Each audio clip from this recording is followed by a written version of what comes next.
నేను ఇక్కడే ఉన్నాను. ఎంతో కాలంగా ఇక్కడే ఉంటున్నాను. కానీ వీళ్ళకి ఈ విషయం తెలియదు. ఎన్నో సంవత్సరాలుగా ఇదే నా ఇల్లు. వీళ్ళతోనే కలిసి ఉంటున్నాను. వీళ్ళనే చూస్తూ ఉంటాను. కానీ ఎప్పుడూ వీళ్ళది గమనించలేదు. ఈ అమ్మతో కలిసి టీవీ చూస్తుంటాను. వంట చేస్తున్నప్పుడు ఎదురుగా కూర్చొని చూస్తూ ఉంటాను.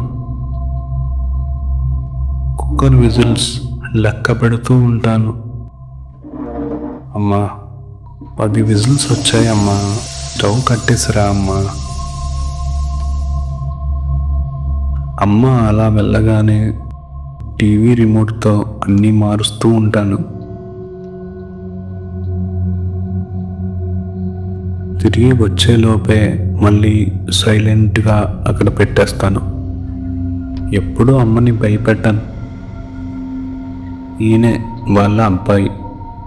రాత్రులు ఒంటరిగా కూర్చొని ఏదో చదువుతూ ఉంటాడు, రాస్తూ ఉంటాడు.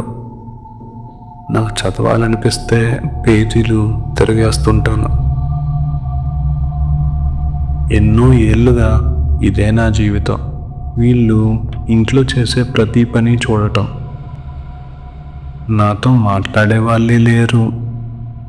చాలాసార్లు ఒంటరిగా అనిపిస్తుంది. అప్పుడప్పుడు నన్ను ఒక్కడిని వదిలేసి తలుపులేసి వీళ్ళు బయటికి వెళ్ళిపోతారు. నాకు చాలా భయమేస్తుంది. ఈ చీకటి, నిశ్శబ్దం నా ఒంటరితనాన్ని 10 రెట్లు చేస్తుంది. రోజు కొడుకు ఉద్యోగానికి వెళ్ళినప్పటి నుంచి వచ్చేంత వరకు అమ్మ ఒంటరిగానే ఉంటుంది. నాలానే.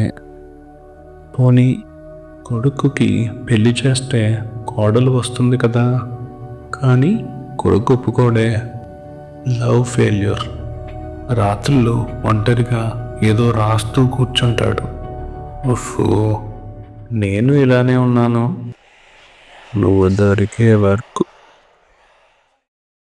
నీకు తెలుసా, నువ్వు రావటంతో నా ఒంటరితనం కొంత తగ్గింది. ఎన్నో ఏళ్ళు మనం ఒంటరిగా గడిపాము. ఇక మన ప్రేమకు చావు లేదు.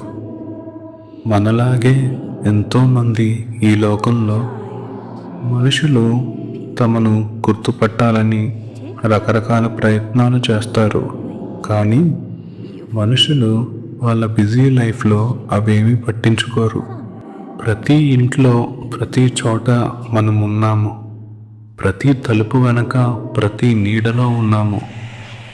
ఈ లోకమంతా మనమే ఉన్నాము.